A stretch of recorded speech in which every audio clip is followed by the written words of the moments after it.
Hello, and welcome to Witchy Woman Podcast. I'm your host, DaNae Sweet, and this is episode 71. Today, I wanted to give you just a little update on what is going on before I get into this exciting interview that I got to do. So we are doing and starting psychic development classes in the WW Coven. So if you would like to join the Coven, go to witchywomanpodcast.com, click on Join the Coven. And that will get you into all of our classes. You can go back and look at the classes that we've already had and totally do those. There's no timeline for these. Just do the classes at your own pace or with us. It's whatever. We are free-flowing in that group. What else? Oh, so I was going to do the live episode on June 2nd. But I decided I wanted to have it on my birthday. So we're going to do a live episode on June 4th. I will have all the information in our group, Witchy Woman Friends, as well as the main page, Witchy Woman Podcast. I am going to do a live episode through Podbean. Now, this allows you guys to call in to the show live. You can ask me questions, do whatever. You can also text in. I will have guests that you can speak with. I'm just pretty freaking stoked about it. I figured I wanted to spend my birthday with you guys. So I'll have all the information for that in the show notes and in the groups. So stay tuned for that. What else is going on? It actually feels like spring here in Nebraska. I hate to even say that because I was looking at my Facebook, those memories that pop up, and there was a blizzard 2 days ago in my memories. There was a blizzard here in Nebraska at this time. So hopefully Mother Nature has expended all the winter energy that it wants to send out and is ready for some warmth, because I am ready. I'm ready to soak up some vitamin D. I don't know about you guys, but quarantine has got me a tad bit antsy. I've got cabin fever like there's no tomorrow. So I'm pretty excited about the warm weather. My plants are budding and sprouting. I have a baby. I've got baby black mugwort. I have, what else popped up? What was it? Oh, mandrake popped up, some poppies. What else? Henbane. I got black henbane that just sprouted recently. So I'm so excited about all my plants. I get real nerdy and excited about my baby plants. So I think that's all I have before we get into it. So I fangirled. I probably made a fool of myself. I'm super sorry to Danielle if I sounded like an overeager child when I was talking to her. I tried to curb that part of me, but I'm pretty sure I failed in that. So I'm very excited to introduce Danielle Dulsky. She is a heathen visionary, pagan poet, and word witch. She's the author of Seasons of the Moon and Flame, The Holy Wild, and Woman Most Wild. She teaches internationally and has facilitated circles and communal spell work and rituals since 2007. She's the founder of the Hag School and believes in the emerging power of the wild collectives, cunning witches, and the rebellious artists in healing our ailing world. I seriously am so excited for you guys to hear this interview. Before I go into the interview, you can learn more about her at DanielleDulsky.com. I will have those links in all my groups, all social media, and in the show notes. Oh my gosh.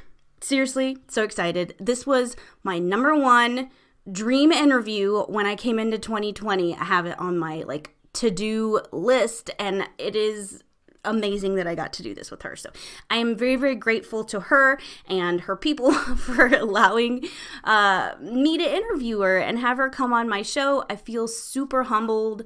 Seriously, after the interview, I had imposter syndrome like there's no tomorrow. I got off the interview and was like, oh my God, what did I say? She probably thinks I'm a freaking idiot. I totally went through that for well, I still am going through that. I can't believe that I got to talk to her, and I hope that I didn't screw up the interview too much. Oh my God. Okay, so I'm going to stop babbling and just let you guys listen to this interview. So thank you. Seriously, thank you so much for doing this. I have been fangirling ever since I got the book.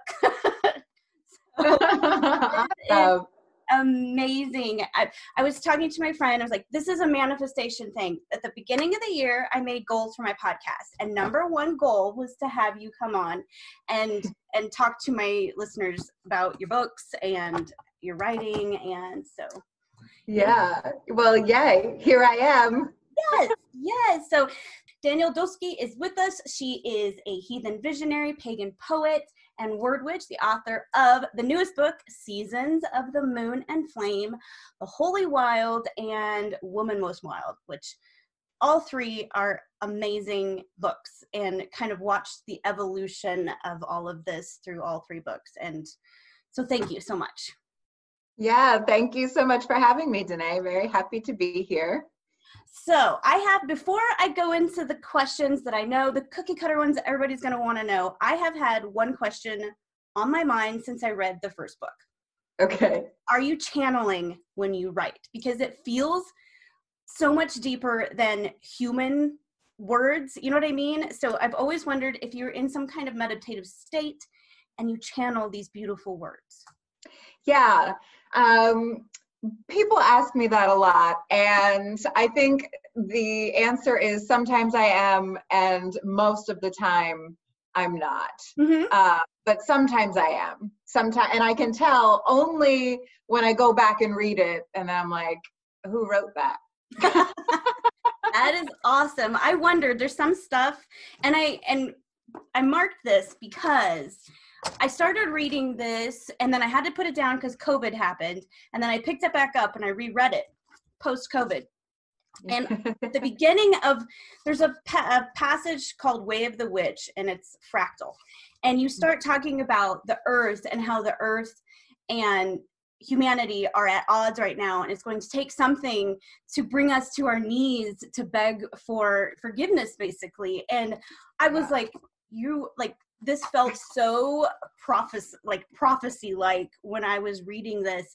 I had to stop and take a picture of that whole page and send it to my friend. I'm like, holy crap. Did you know? I mean, do you do any kind of divination work? Have you been known to prophesize anything like that? Yeah, I knew and know still that something is happening, that this is like the great unraveling. My other witch friends and I were joking that we were proven right before we expected to be. Like, we were thinking autumn, late autumn, something was going to happen, something was coming. So I don't know if this is the beginning of that or what, but yeah, I did feel that something was coming. I did. I love that. I love that you are in tune like that, and that it came out in a book. I thought it was very timely.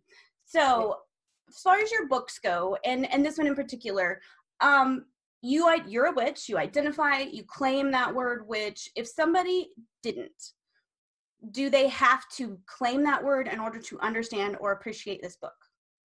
Oh, no, not at all. I think that that's probably true for all three of my books. It's not important. I think, it requires all sorts of different conditions, and I think external support mechanisms and bathroom epiphanies also in order to claim the name witch as your own. And so, if it's part of your journey, great. And if not, I hope that you still enjoy reading books about witches written by witches. Right? There needs to be more of those.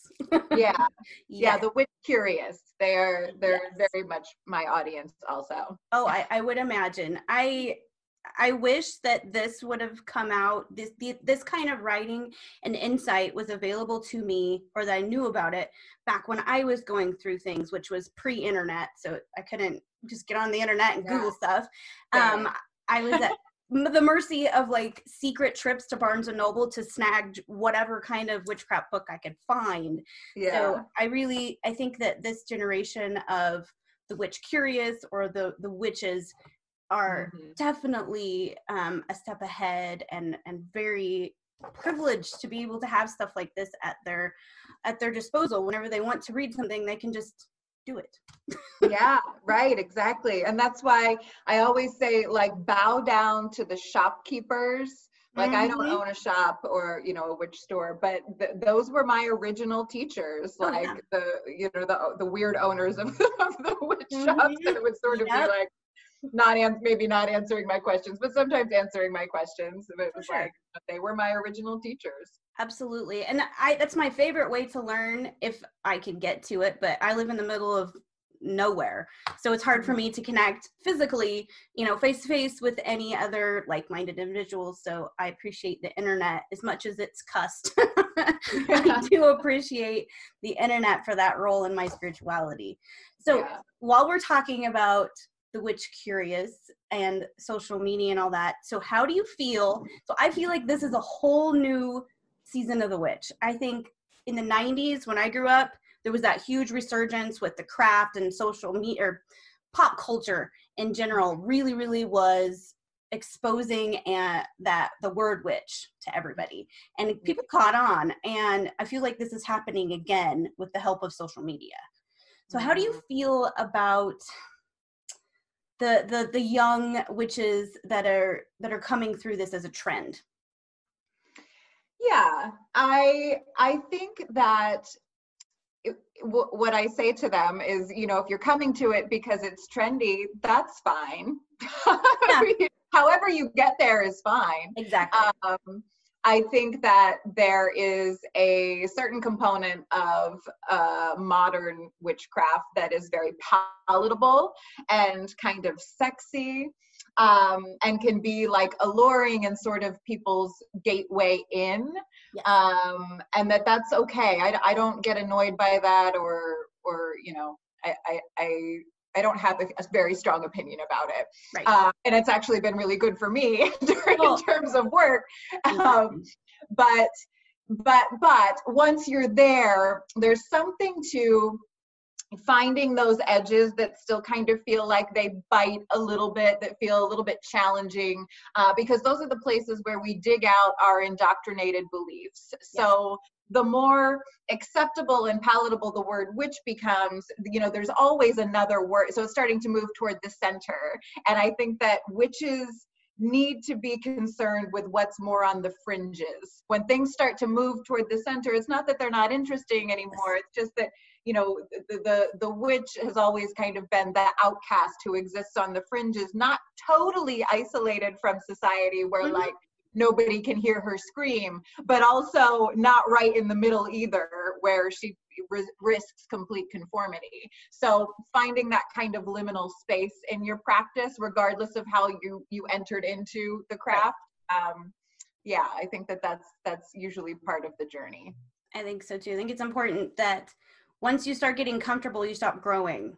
So, and for me, in my witchcraft practice, I want to grow. And as a person, I want to grow. So for me, anytime in my life I start to feel comfortable, I know that I'm stagnant. I'm no longer growing. I'm either conforming or stopping. So that's when I dive into shadow work and try to find out what's my next thing. What's the next thing I need to learn or to ingest. I like that idea. I sit with that with myself a lot, because I know my own personality, and I know how much I love to either be actively like manifesting and changing, or like actively banishing and pushing things away and burning my world down. And I don't sit so well on the two poles where it's like, you know, let's just sit in fruition, or let's just sit in the void. And so I do try to do that in my practice. And that's where the discomfort is for me, actually, is like sitting in the, you know, look at all you've created. And then like, you know, look at the nothingness that surrounds you right now. Those can be fertile places too. Absolutely. But very uncomfortable. Very, very. So I think with a lot of witches, whether you're secular or not, we use the moon. And in your book, you definitely use the moon to create an evolution, a way in to expand your practice. How do you explain how the moon does that for you? How can that expand our practice?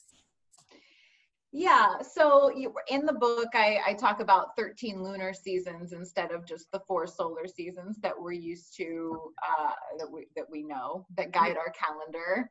And I think that for me, the most fundamental thing isn't so much, the moon and the mystery tied to the moon and the archetypes tied to the moon and all of that, although that's interesting too, and fertile ground for practice. But it's more that it changes every month, every night. It's changing, right? So when people are first coming to their witchcraft or whatever their spiritual practice might be, actually, I think the most important thing to recognize is that it's going to change, that there's going to be days where you don't feel like doing it, where you don't change the water on your altar, or you don't go to the moon circle or whatever, and that's okay. And I think that a lot of newer witches, they feel like that first moment where they're like, oh, I'm kind of bored, or this isn't for me, they just toss the whole thing out. They're like, I'm not a witch anymore. Obviously, this was never my thing. And that's not the way it is. Like we always are constantly changing, just like the moon is. So in the book that I know is kind of overflowing with all of these different rituals and things, we wanted to give a reflection that like every phase of the moon, we are different. And some of us live a little bit closer to that knowing, but your spiritual practice is going to constantly ebb and flow with you, just like the moon does. So, Right. It's important to have those kind of touchstone practices that are constant and stay the same, but within those containers, you have such freedom to change, even what you believe, let alone what you do. Right. So the moon is sort of a mirror to that, just constant changeability. I love that. I love that you said that you can change what you believe. And that's one of the things that I love about this path so much is that it can change. It's not a story that can never change. It's always morphing into something else, something better. Sometimes it's worse. Sometimes it's stagnant, but it's always, my beliefs can always change if I decide to. If my soul says, this is no longer what's serving me, I throw that out and I grab something that is. I gravitate toward what is serving me. And that's something that I value very much about the community, the witch community, the pagan community. Most of them are very, very open to that concept. Yeah. And I really, really appreciate that statement. Yeah. Because I get that a lot, as I get a lot of messages about, okay, well, I was taught this by my teacher in witchcraft however many years ago. Yeah. Why does it, I don't believe in that anymore. Am I really a witch? Do I need to claim a different word? And I'm always like, no, you do you, boo. That's kind of my automatic, statement to them is, if it resonates with you, just do it. I mean, right. So I like that you said that. So maybe they can identify with that and go, okay, I have the freedom to explore and dive into this however I see fit. Yeah. And to kind of track what works for you in terms of, if you cast spells, track the spells that have worked, track when they worked, track exactly what you did, be sort of like a witch detective. So, you can find out what's yours and what's not. I think that sometimes people confuse the very real level of freedom and autonomy and liberation that's in witchcraft with not having any discipline whatsoever. No. Yeah. You do need a little bit of that. Yes. Yeah. Absolutely. I am a journal-aholic.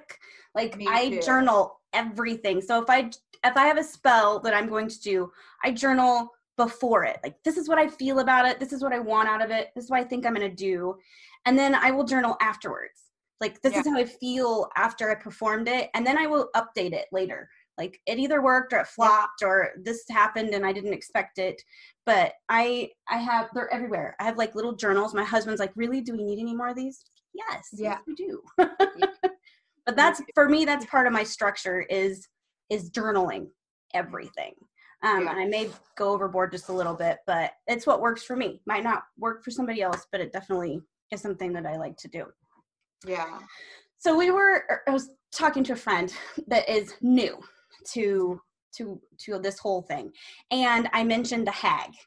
Mm-hmm. And their first reaction was like the crinkly old crone, you know, and that kind of automatic response is what I think most of society would think if you said hag. And you talk about this a ton in this book. It's based on, you know, that. So who is the hag to you, and why do we need her in our practice, in our life?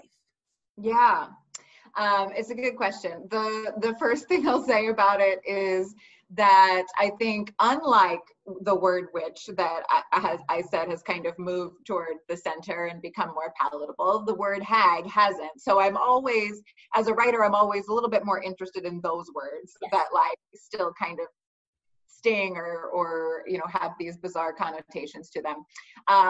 But the hag archetype, or the crone archetype, and I don't know that, at least in my practice, that there's a big difference between the hag and the crone, but it is sort of this, the wise elder who does live kind of in not in complete isolation, but on the fringes, who has this deep medicine, who's a storyteller, who is a little bit feared. And so, like, you know, your friend's reaction about it, I think that that's totally appropriate. You know, there's whenever we have negative reactions to words like witch or pagan or heathen or hag, it's like, go back into childhood and figure out why you think that. And almost always they figure out that it's not their belief at all. But that doesn't mean that they have to completely embrace it and like befriend it and feel safe with it. You know, I think that like still having a relationship with the hag archetype that is a little bit more shadowy, that is a little bit uncomfortable, I think that that's an important piece of it. Because if we're knowing the hag is teacher, then we don't want them to be completely like the soft-breasted grandmother, right? We want them to be to say things that make us uncomfortable, to say things that bite a little bit, that make us think. And and so that's who the hag is to me. So in the beginning of the book, I talk about my grandmother, and especially my relationship to her when I was like late teenage, early 20s years, when I would go to her house, and it was always like this particular rhythm that the visits would take. I'd be there for 2 or 3 hours. She'd feed me, and then she would bite me. Like she would like say something that was like, what are you doing with your life anyway? What are you doing with that guy? Right? And it was like, you know, a kind of uncomfortable moment. But then there would come the integration. So, you know, there would be a story that she shared from her life where it was like, here's why I'm asking you that question. And so, you know, that's who the hag is to me. It's not always like a comfortable, bright, soft teacher that makes you feel good all the time. It's someone that makes you think. Yes. I like that definition. I like that feeling of your definition. Like I'm very feely, like I feel everything. So for me, I have to feel a sentence, and that whole definition of it hits in the right spot. Yeah. Thank you. So you're talking about your grandma. So your elders in the story, the hag is in the story, are super prominent throughout your book. And you speak about your grandma, and then at one point, I think at the end, you're talking about where you're writing at your grandparents' house. And so that must be very important to you. So can you talk a little bit more about your elders and how they have shaped your life and what role they played? Yeah. It's a good question. I think, you know, we are living in an age of lost elderhood, and it's sort of never been more apparent when, you know, the virus is taking over nursing homes and assisted living facilities more than any other places. And I grew up, my mom was a night nurse. And so when I was with my parents, which I only was half the time, the other half I was with my grandparents. Okay. So when I was with my mom, she worked at a nursing home for more than 20 years. And so my childhood was like, I was either at my grandparents' house or I was in this place, and it was like a kind of state-run place. Like it wasn't a nice, cushy assisted living facility. And so my friends there that I would like play cards with and watch Dynasty with, and they'd talk to me and tell me their stories. They would be there one day and then completely gone the next day when I would visit. And so it was this way of just knowing that death is a huge part of life, and also that they have the best stories, and also that they're sort of like neglected and forgotten, and so there was a grief to it without me having that word in my vocabulary yet. There was a grief to it, but also a normalcy. And I think that having elders is important, and knowing who your elders are, and also looking at elderhood is not just like you hit a certain age and you're an elder, but it's a way of being in the world. And so I could talk more about it. I think our elders need to be accountable. I think that there's, especially in the witchcraft and pagan community, there's a lot of like kind of insidious elderhood that goes on. But then also then there's like this need to like fiercely respect our elder teachers. So there's like a kind of tension that you hold, I think, as maybe a millennial witch, which I'm not, because I'm 40, but a tension that you hold between like respecting the elders and holding them accountable. And looking at it like they've earned through experience a lot of knowledge that they can choose to share or not. And also that doesn't mean that they know absolutely everything and that they're completely infallible, right? And I think I come across that quite a bit with people message all kinds of questions, and I am not the end all know all. I am still learning. I will always learn till my last breath. I will still be learning, but I get a ton of people doing that. Okay, well, I learned this thing from this person and this is contradicting here, but I don't want to disrespect my coven leader or my spiritual teacher by questioning it. And my response, and it may not be the best one, but I always tell them, like, if it was me in a situation that it conflicted or I had questions, I would ask. And if, ask questions. If you can't ask questions, then for me, your spiritual teacher is, for me, it wouldn't be the right one. I need to be able to ask questions. And I think that's important for all of us that are learning, especially those that are first coming into it, because I can attest to it. I have had a spiritual teacher in the past that was this is my way or the highway. And it wasn't a good experience, but it taught me a ton about forgiveness and moving on and taking what you want and leaving what you don't. So I think that when you touched about the responsibility of our elders, I think that also, it's a good thing that people don't always, I guess, embrace so much. They're like, oh, well, you've been doing this witchcraft thing forever. You must know all there is to know. And I don't think we're human. We're a soul in a meat suit. We can never know all there is to know because we're human. So I'll get off my soapbox there.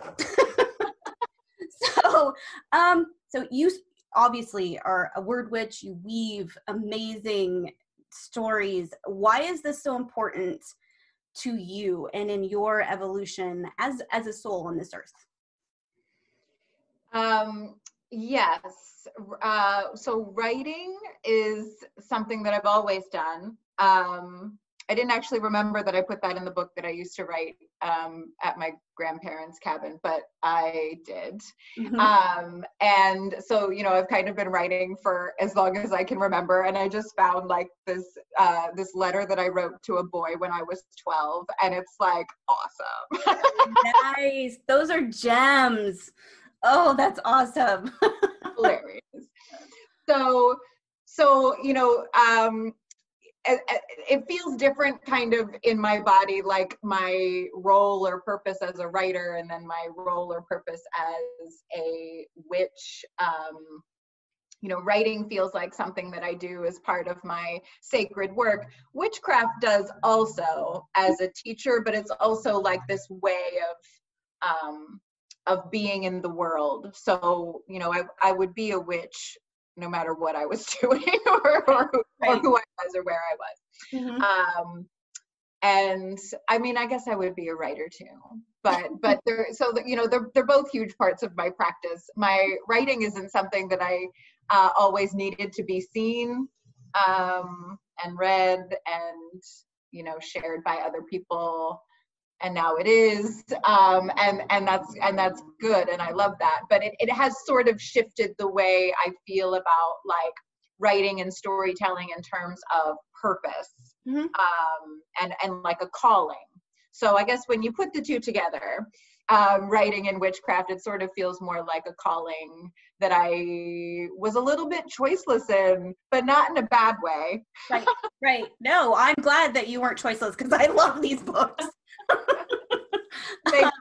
I think there needs to be the storytellers. Without the storytellers, you were talking at the end of the book about how stories of before. So like when I grew up in a Baptist Abrahamic religion type household where our stories were from the Bible and they were not changeable. They're not open for interpretation. They're not changeable. They're static forever, no matter if it's relevant to this world or not. And you speak about how our stories need to be able to evolve and to breathe, and that's the kind of storytellers that I hope keep filling pages of books. I really do, because those are the stories that change us. Those are the stories that make us uncomfortable because they do change and they make you think. And I was really appreciating that part when you were talking about it at the end. Like that in particular struck me as something I wish a lot of more writers would embrace, that the ability to change and breathe. And your narrative when you grow up, I was told you're going to go to hell if you do this, this, and this. If I get a tattoo, I'm going to go to hell. And I'm sorry, but that's not true. Like, that's not, to me, it's not true. It's not a story that resonates with me or what I believe the spirit, is in my belief system. I was not allowed to change beliefs until I left the house.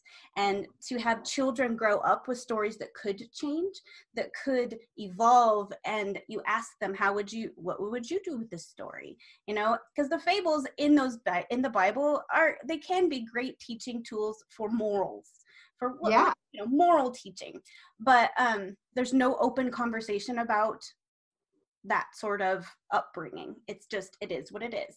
So I really appreciated when you were talking about that, and I hope anybody who reads this book goes back and reads it again. Read that again, so that I really, really, I know of all things in the book, I pick out the strangest things, but I really, really appreciated that. Yeah, thank you. Yeah, the stories that breathe. If you think about it, the stories in the Bible are really cool stories. They are.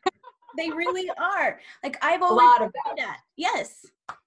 Not all of them, but a lot of them are really cool stories. But being able to ask questions. I mean, it's the same as what you were saying about having a witchcraft teacher and being able to ask questions and using that as kind of like whether there's a red flag, like you're not allowed to ask questions. That's the same thing that happens in religion and in church, not being able to ask questions, which is why many new witches come to witchcraft, because they don't want that. And so, if they come to a coven meeting or something in their 20s and they find that same thing, that same hard-edged authority where it's don't ask any questions, and then that doesn't breathe for them either, then they might be a lifetime atheist or something.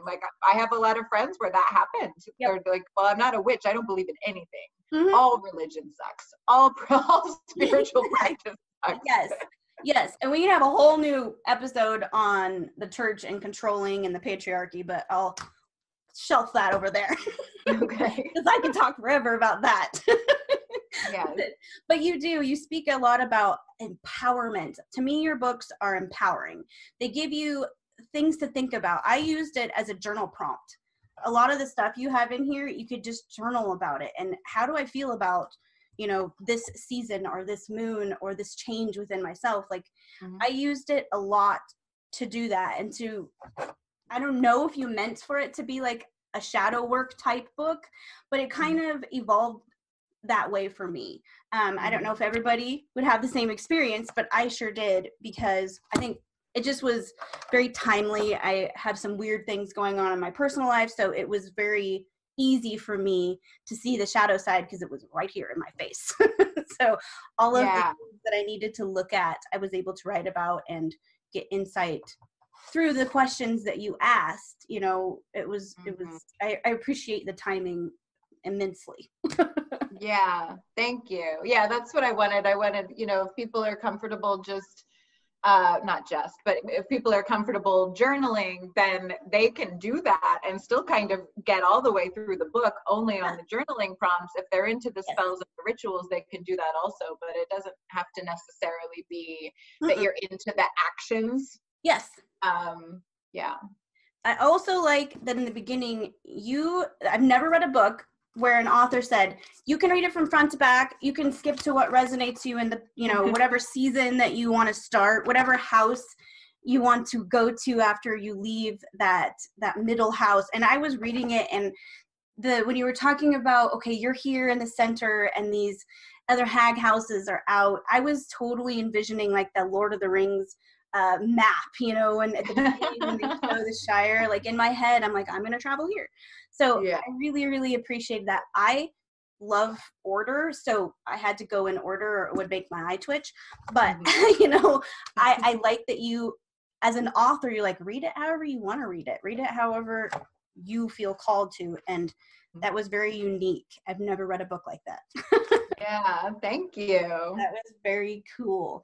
So if you had to give a new witch, somebody that's dipping their toes onto the path, any one piece of advice, what would you say to them? Yeah. Okay, so my go-to advice for newer witches is that the first thing is your practice won't look like anybody else's practice. And so the first place to begin, I think, is to go back through your life chapters.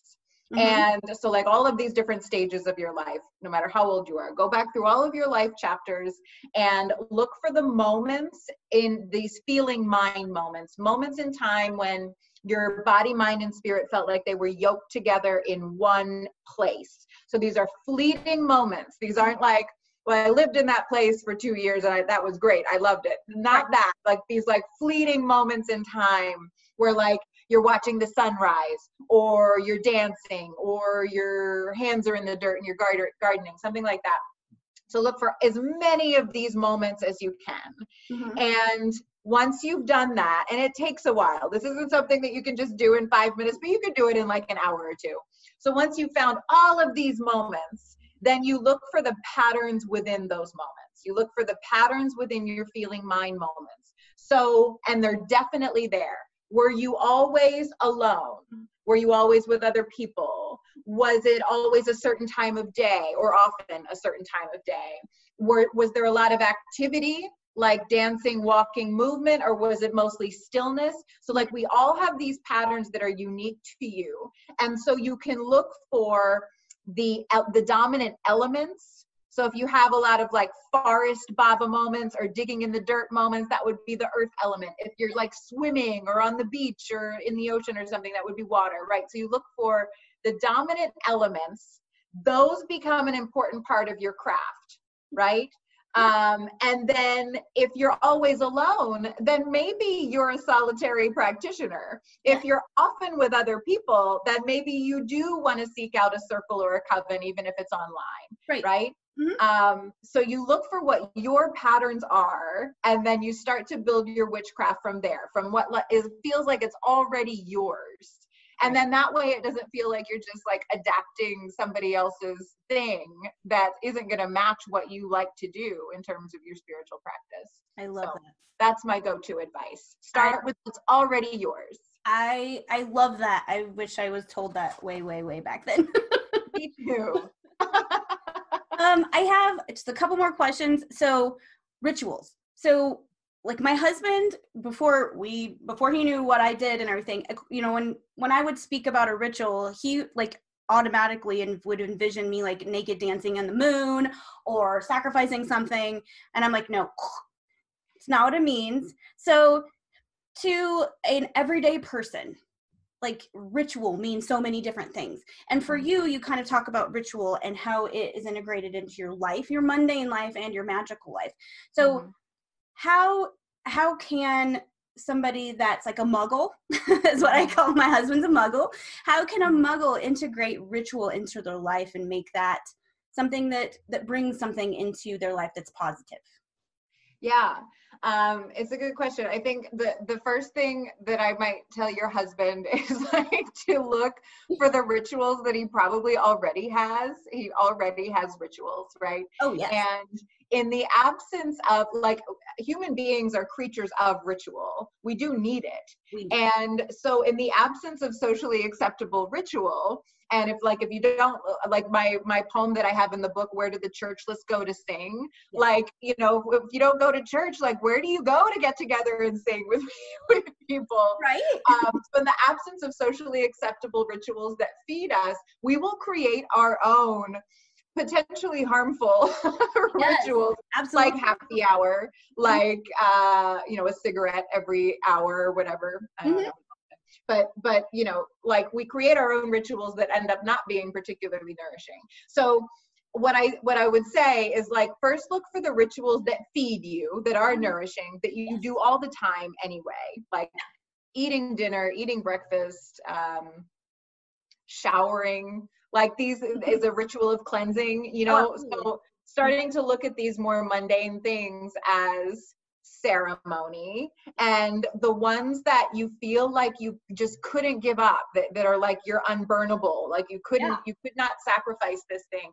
Could you build from there, only in terms of the intention? So like, if it's a shower, like if you get into the shower with the right intention, like that can be a ceremony. Absolutely. Right? Yep. So that's what I would say, is like, we already are immersed in ritual every day. It's just kind of looking for the ones that are intentional and being a little bit more conscious about what we're trying to get out of this, or what change we're trying to experience in moving this small ceremony of drinking tea. Or right. That's it. I use my shower as my, like, that's how I do energetic cleansing. First thing in the morning, that's how I cleanse myself, body and spirit. I meditate in there, and that's how I do my cleansings. And people that are like, I don't have time to meditate, and like, shower.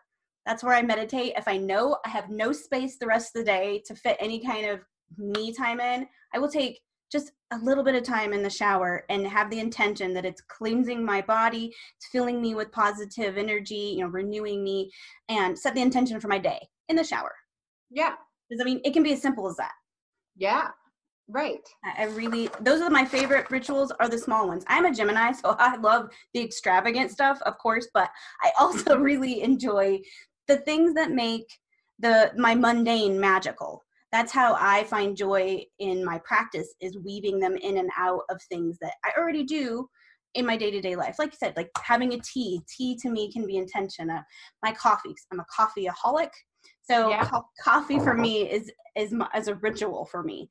And I put little cinnamon in there for prosperity for the day, or if I'm already amped, I'm going to put some herbs in there to calm down. Yeah. But I think a lot of times people think ritual has to be, this elaborate thing, and it doesn't. You don't need any of the things. I love all the things. I do. I'm not going to lie about that. I do like crystals and herbs and new gadgets, but it's all you. You can walk out into your yard and do a ritual with just you and your yard. Mm-hmm. Yeah. And I think, like, everybody kind of craves a different frequency of ritual also. Like, some people do need like lots of everyday intentional ceremonies, and some people don't. Some people can go a month or two and just go to the one circle a month, or even season, and that's sufficient for them, and that's fine. Yep. I need it more frequently, but I would like to. I just don't have anybody. We do online things, and that's how we get to connect with like-minded individuals. We do online stuff, and that's about the only thing I get to do with people, but I appreciate it so much because I find I've been a solitary my entire life, but because of the podcast, I'm able to connect to other like-minded people. And so we do gather and we do little simple things online together. And even just getting online and being able to talk to each other, to me, feels like ritual. Being able to do that once a week or once every couple weeks and connect and have that energetic exchange with people that you find important to you. I think that, to me, that's one of my important rituals that I really love dearly. Yeah. So I'm trying to think. I know that so I had a couple questions from, I asked, I'm like, well, what would you ask your favorite writer? And the most often, the thing that most people sent me was, where do you get your inspiration? When you, pre inception, how does that happen for you? Yeah, it's an interesting thing. Like I teach writing. And so, we're always talking about like the muse and what the inspiration is. And I really only have bizarre answers for you. Okay, I love bizarre.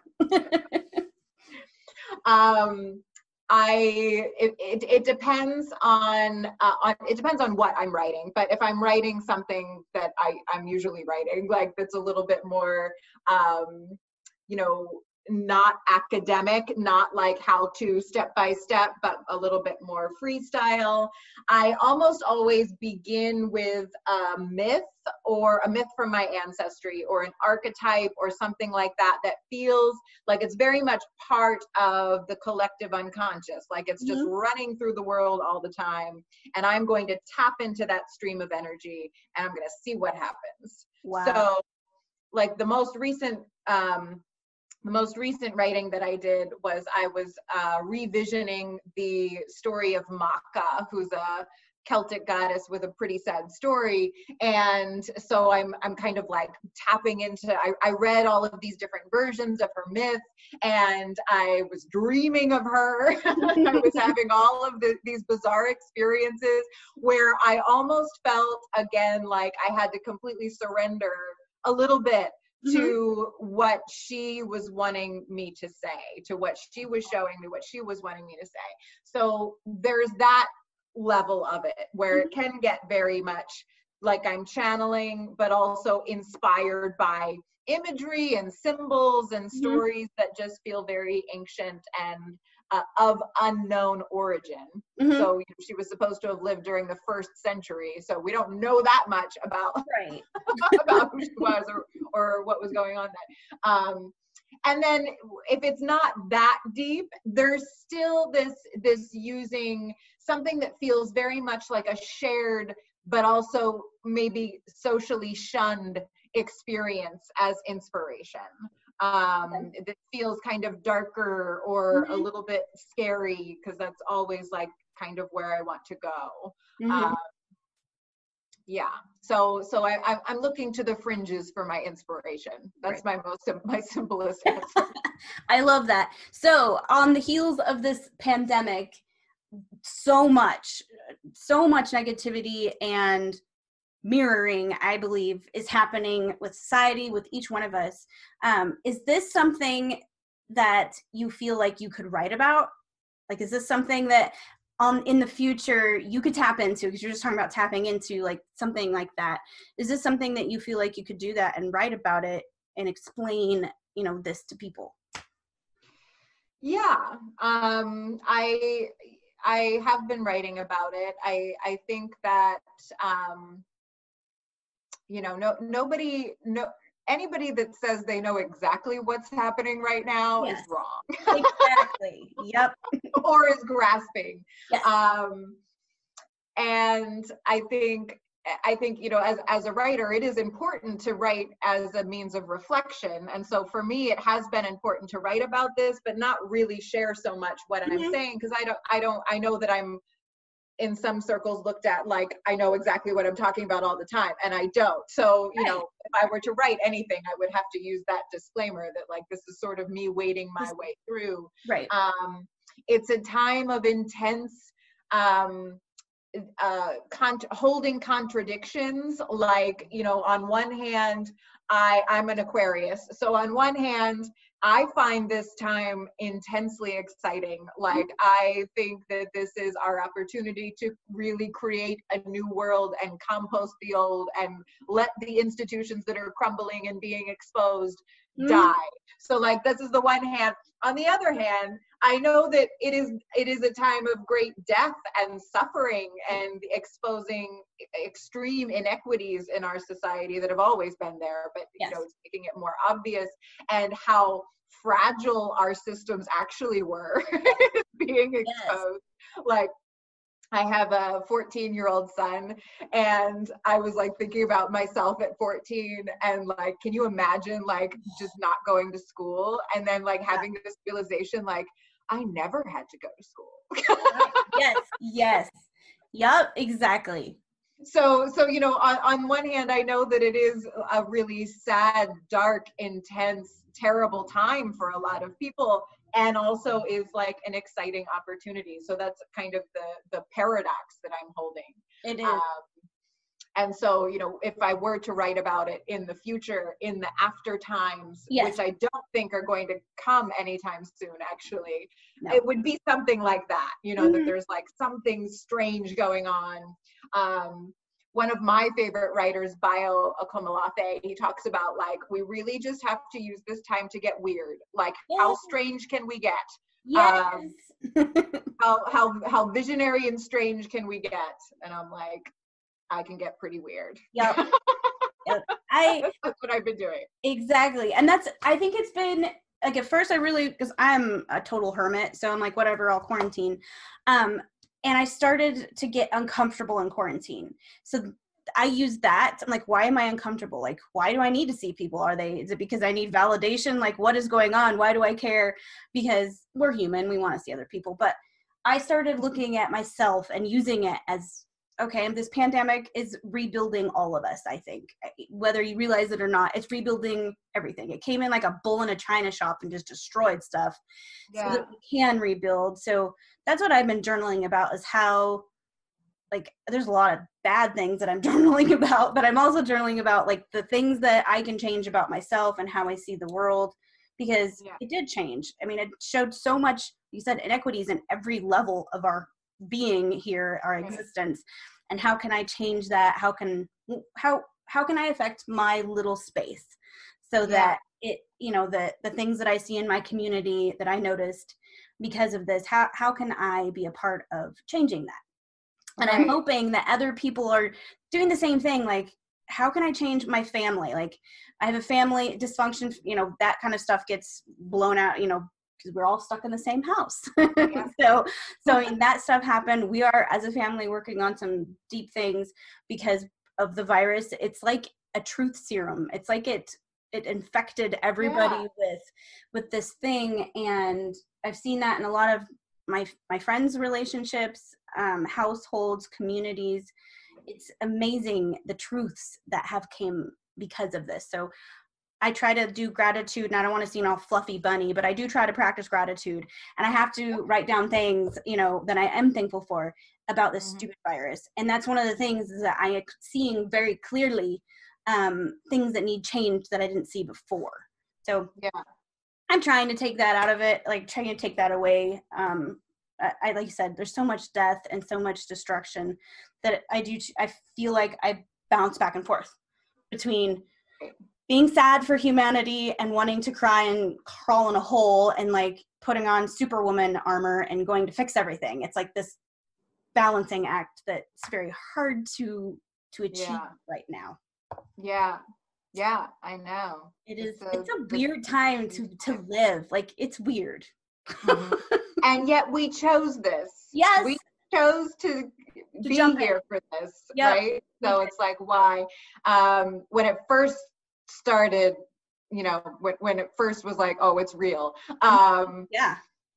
I went pretty deep, and I asked my ancestors. I was like, give me something, like give me give me a message, give me something, give me a vision, give me something I can hold on to.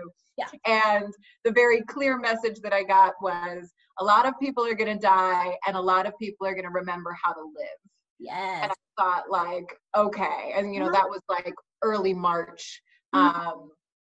And I feel that. I feel that, a lot of people are dying. A lot of people are on the verge of completely remaking their lives to be more true to what they want, which is a lot simpler and slower and a little bit more isolated and removed, that they kind of wanted that. They were looking for that somehow, just not. Because you appreciate so much more being with people when you're with people. Yes. Now, like even like this, even online, it's like, we wouldn't have looked at this the same way before, like an online meeting, and now it's like, oh, I get to talk to somebody. Right? Exactly.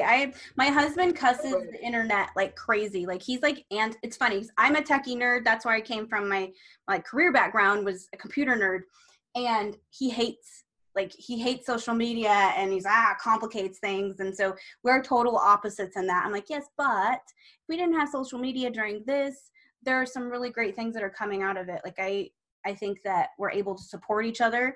Like I've learned that I can support my friend who lives, 20 minutes south that I can't see because we both have, we can't see each other because of quarantine, but we can meet online and we can learn about new ways to support each other. So for me, and just her and our friendship has changed and deepened because we were separated, which never would have, I never would have thought about before. And because of the internet, we're able to do that. So I'm thankful for it. He's an internet hater, whatever. So the last question I have is the book. The book is called Seasons of the Moon of Flame, A Wild Dreamer's Epic Journey of Becoming. So what do you mean the phrase journey of becoming? Yeah, I think it's about not having a goal or a box to tick or a destination or a certificate to get or anything like that. So there's no well-defined ending to any of this, right? And that's maybe the main thing that, like, especially Western society has to embrace is like, there's no, with a spiritual journey, but also education, like all other parts of our lives, there's no like linear run forward where it's like we're going to get somewhere and be done. Right? It's this, even when we die, it's still just going to be like a door back in eventually. So that it is about the journey and and what the experiences that we collect along the way, the stories that we hear and tell along the way. It's about that, and not necessarily like reaching some be all end all apex or I think, I can't remember the exact way you said it, but in part of it, you mentioned that being non-linear is one of the biggest rebellions that you can do. Is just not being in that state. So that little phrase that stuck out to me. I was like, yeah, damn straight. Like that. Right. And like what always happens when I say that is, because this is our like, dualistic thinking society, is like, if I say, time's a spiral, it's automatically like, well, what do you mean? We know that it's linear time because we age and then we die. And it's like, can be both. I'm not saying that we're not going to die. Exactly. No, I really loved all of this. I'm going to read it again. I was like trying to hurry. I'm like, I've got to read this real quick, because I wanted to make sure that I got it all done, and I did journal, but I'm going to go back and do the rituals. I really, really highly recommend this book to anybody, beginning or not. Even if my Muggle husband read, which he doesn't, he would actually enjoy this if he would just read it. So thank you so much for putting this beautiful it is art. To me, there are some books that are words. This is art. And I appreciate your gift that you're sharing with the world, because you could be stingy and just keep it to yourself, but you're sharing it. So thank you so much for doing so. I really, really appreciate you coming on. Everybody is going to flip because I haven't announced it yet. I have kept this in my pocket, so I'm very excited to share your words and this interview with them. They're going to be stoked. Great. Thank you so much. Oh, so there it is. I want to express my gratitude just one more time for the universe to allow this interview opportunity to come into my life. Literally, this is like me meeting my like writing mentor, not mentor, but idol. Like her style of writing and the fluidity in which she can form a single sentence to me is abso-freaking-lutely magical. If you have not read any of her books yet, please go to her website, DanielleDulsky.com, and pick up one of her books. All of her links are there. She has classes. You can actually take class. She has the Hag School. This is just so cool. I cannot wait to do a little diving into those classes myself and expand my knowledge, my experiences. I think that's always a good thing. So I hope you guys enjoyed the interview. I thoroughly did. I'm still on that interview high. If you're a podcaster or do any kind of interviews, I think you can totally relate to me. This experience has been amazing. I have some wonderful individuals lined up to be on the show in the next month to month and a half. Everything here is just, it's springtime here in Nebraska, so I've dove myself into my gardening and my craft. I've been creating like there's no tomorrow, so much inspiration. I'm a Gemini and it's Gemini season, so I'm taking full advantage of this badass energy that's surging through my veins. I am loving it. I'm going to take advantage while I can. Totally jumping on this.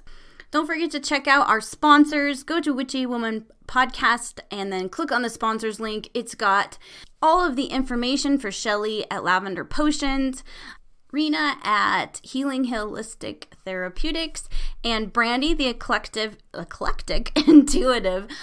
Please check them out. Show their sites some love. They all have products and services to offer you, and I really, really think that you would enjoy working with them. I have also instituted Small Business Saturday in the Witchy Woman Friends group. Every Saturday, I will make a post and post the hashtag Small Business Saturday, and under that post you can post your small businesses, one link or picture, so that everybody can check out what you got and we can try to support each other. I know financial situations are really kind of chaotic at this point in our existence in the US, so let's support each other. That will be just once a week, every Saturday, and I will make sure that I get a post up. That way you guys can share. Okay, so now that you've listened to a little over an hour of podcast, I want to announce a giveaway. I am going to send the winner a copy of Seasons of the Moon and Flame. I'm super stoked to do this for you. All you have to do is go to Danielle Dulsky's Facebook page and like her page. You have to like the Witchy Woman podcast page and then request to join Witchy Woman Friends group. Once you're in there, I will have a giveaway post, and you just post done once you've done all of those things. And then if you have listened this far, I would like to reward you with an extra entry. All you have to do is message me this code word, which is HAG.